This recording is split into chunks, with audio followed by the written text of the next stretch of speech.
Prior to September 7th of 1996, as we all know, Tupac Shakur was an artist who was signed with Death Row Records. And that Death Row Records and its CEO, Marion Suge Knight, were closely affiliated with the Mob Piru criminal street gangs, and that they had an ongoing feud with the Southside Compton Crips. Duane Davis was the leader and shot caller of the Southside Compton Crips. And both of these gangs operated out of the Southern California area of Compton. On the night of September 7th of 1996, Tupac Shakur, along with Suge Knight, and members of their entourage, which include members of Mob Piru, came to Vegas to attend the Mike Tyson fight at the MGM Grand Garden Arena. Members of the Southside Compton Crips, which included Duane Davis, along with his nephew Orlando Anderson, were also in attendance at the same event. As both were leaving the fight, members of Death Row Records spotted Orlando Anderson near an elevator bank inside the MGM, and at that time they began to kick and punch him near that elevator bank. I will now show you hotel security footage, as many of you have already seen, related to this incident. And on this incident, you will see Tupac Shakur, who's wearing a shiny satiny shirt, along with Marion Suge Knight, who's a large man in a brown suit, punching and kicking Orlando Anderson. Following this incident, you'll see hotel security intervene, and then they will leave the area of the fight.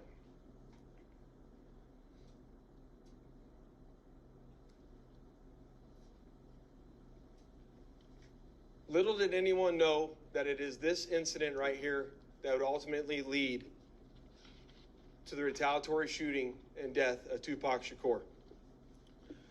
Following this incident, Tupac and Suge Knight both left the MGM to make their way to a post-fight party, which was to occur at a local nightclub.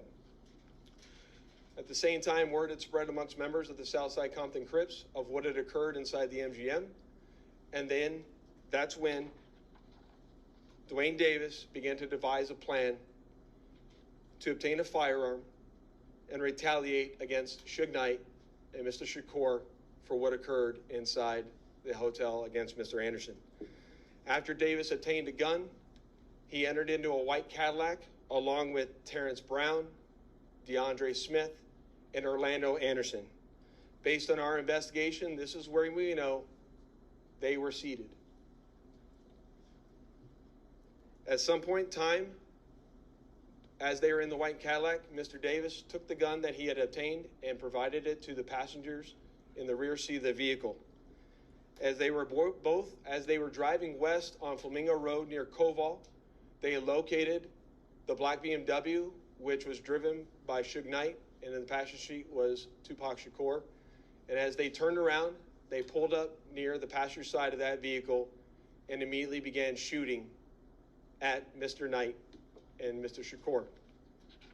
Following that shooting, the white Cadillac fled the area southbound on Koval, and after our officers arrived on scene, Tupac was later transported to the University Medical Center, where he was treated medically and died approximately 6 days later on September 13th.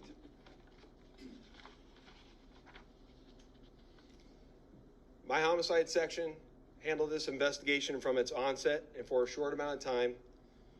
And within a short amount of time, what we knew was that we were working a gang investigation where our victims, our witnesses, and our suspects were all from Southern California and not local to Las Vegas.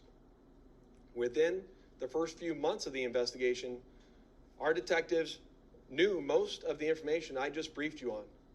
However, we never had the necessary evidence to bring this case forward and present it for criminal charges.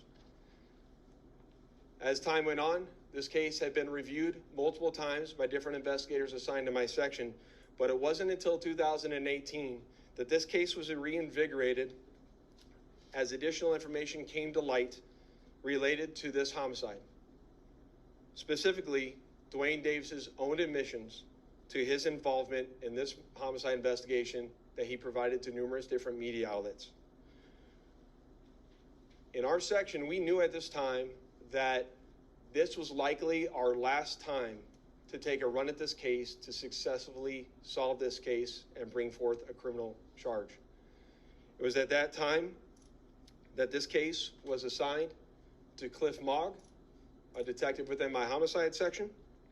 And over the last 5 years, my section worked closely, hand in hand with the Clark County District Attorney's Office, and followed a systematic investigative plan over the last 5 years.